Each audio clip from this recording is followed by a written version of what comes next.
White E2വിൽ നിന്ന് E4ലേക്ക് പാവനെ നീക്കുന്നു.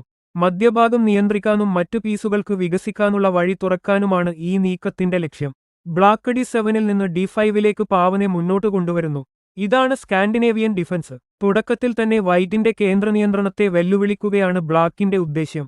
White E4ൽ നിന്ന് D5ലേക്ക് പോയി ബ്ലാക്കിന്റെ പാവനെ പിടിക്കുന്നു. ഇതിലൂടെ വൈറ്റ് ഒരു പാവൻ നേടുകയും ബ്ലാക്കിനെ ഉടൻ പ്രതികരിക്കാൻ നിർബന്ധിതനാക്കുകയും ചെയ്യുന്നു.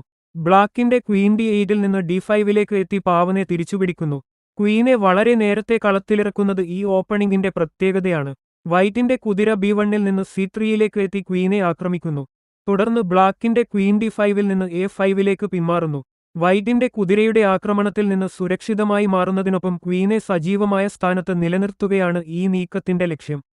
തുടർന്ന് വൈറ്റ് G1ൽ നിന്ന് F3യിലേക്ക് കുതിരയെ വികസിപ്പിക്കുന്നു.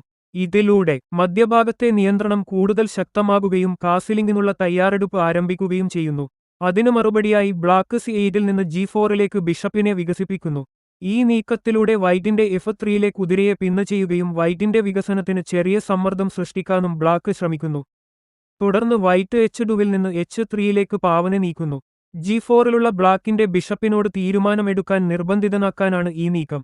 ഇനി ബിഷപ്പ് പിന്മാറുകയോ അല്ലെങ്കിൽ കുതിരയെ പിടിക്കുകയോ വേണം. ബ്ലാക്ക് ആക്രമണാത്മകമായ വഴി തിരഞ്ഞെടുത്ത് G4ൽ നിന്ന് F3യിലേക്ക് ബിഷപ്പിനെ നീക്കി വൈറ്റിന്റെ കുതിരയെ പിടിക്കുന്നു. തുടർന്ന് വൈറ്റിന്റെ ക്വീൻ D1ൽ നിന്ന് F3യിലേക്ക് എത്തി ബിഷപ്പിനെ തിരിച്ചുപിടിക്കുന്നു. ഇതോടെ വൈറ്റിന്റെ ക്വീൻ വളരെ സജീവമായ സ്ഥാനത്തേക്ക് എത്തുന്നു. ഇവിടെ ഒരു പ്രധാന ഭീഷണിയും രൂപപ്പെടുന്നു. F3യിലെ ക്വീൻ ഇപ്പോൾ നേരിട്ട് B7 എന്ന ദുർബല ചതുരത്തെ ലക്ഷ്യമിടുകയാണ്. അവസരം ലഭിച്ചാൽ B7ലെ പാവനെ പിടിച്ച് ബ്ലാക്കിന്റെ A8ലുള്ള റൂക്കിന് വലിയ ഭീഷണി സൃഷ്ടിക്കാൻ വൈറ്റിന് കഴിയും. അതിനാൽ ഇനി B7 പാവനെയും റൂക്കിനെയും സുരക്ഷിതമാക്കുക എന്നത് ബ്ലാക്കിന്റെ പ്രധാന ഉത്തരവാദിത്തമായി മാറുന്നു. ബ്ലാക്ക് B8ൽ നിന്ന് C6ലേക്ക് കുതിരയെ വികസിപ്പിക്കുന്നു. ഇതിലൂടെ മധ്യഭാഗത്തിന് കൂടുതൽ പിന്തുണ ലഭിക്കുകയും B7 പാവന് അധിക പ്രതിരോധം ഒരുക്കുകയും ചെയ്യുന്നു.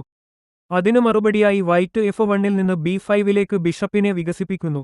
ഈ നീക്കത്തിലൂടെ C6ലുള്ള കുതിരയെ പിൻ ചെയ്യുകയാണ് വൈറ്റിന്റെ പ്രധാന ലക്ഷ്യം. അതേസമയം വൈറ്റിന്റെ ക്വീൻ ആ കുതിരയ്ക്ക് നേരെ സമ്മർദ്ദം ചെലുത്തുന്നു. ബ്ലാക്ക് തന്റെ ക്വീനെ A5ൽ നിന്ന് B6ലേക്ക് മാറ്റുന്നു. അതിനു മറുപടിയായി വൈറ്റ് C3യിൽ നിന്ന് D5ലേക്ക് കുതിരയെ നീക്കി ക്വീന് നേരെ ആക്രമണം നടത്തുന്നു. ഇവിടെ ബ്ലാക്ക് B5ലുള്ള ബിഷപ്പിനെ പിടിച്ചാൽ വൈറ്റിന്റെ കുതിര C7ലേക്ക് ചാടി ശക്തമായ ഫോർക്കോടെ ചെക്ക് നൽകും. ബ്ലാക്ക് തന്റെ ക്വീനെ A5ൽ തന്നെ നിലനിർത്തുന്നു. അപ്പോൾ വൈറ്റ് B2വിൽ നിന്ന് B4ലേക്ക് പാവനെ നീക്കി ക്വീന് നേരെ ശക്തമായ ആക്രമണം സൃഷ്ടിക്കുന്നു. ഈ സ്ഥാനത്ത് ക്വീന് സുരക്ഷിതമായി മാറാൻ നല്ല ചതുരങ്ങളൊന്നും ലഭിക്കുന്നില്ല. അതിനാൽ ബ്ലാക്ക് നിർബന്ധിതനായി B5ലുള്ള ബിഷപ്പിനെ ക്വീൻ ഉപയോഗിച്ച് പിടിക്കുന്നു. എന്നാൽ അതാണ് ട്രാപ്പ്. ഉടൻ തന്നെ വൈറ്റിന്റെ കുതിര D5ൽ നിന്ന് C7ലേക്ക് ചാടി ഫോർക്കോടെ ചെക്ക് നൽകുന്നു. ഈ ഒരൊറ്റ നീക്കത്തിൽ ബ്ലാക്കിന്റെ കിങ്ങിനെയും റൂക്കിനെയും ഒരേസമയം ആക്രമിക്കുന്നു. ചെക്ക് ഒഴിവാക്കിയ ശേഷം വൈറ്റിന് ബ്ലാക്കിന്റെ ക്വീനെ അനായാസം സ്വന്തമാക്കാൻ കഴിയും.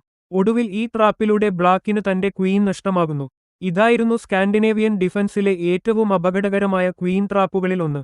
തുടക്കത്തിൽ തന്നെ ക്വീനെ പുറത്തിറക്കുമ്പോൾ ഒരു ചെറിയ അശ്രദ്ധ പോലും വലിയ നഷ്ടത്തിന് കാരണമാകുമെന്ന് ഈ ഗെയിം നമ്മെ പഠിപ്പിക്കുന്നു.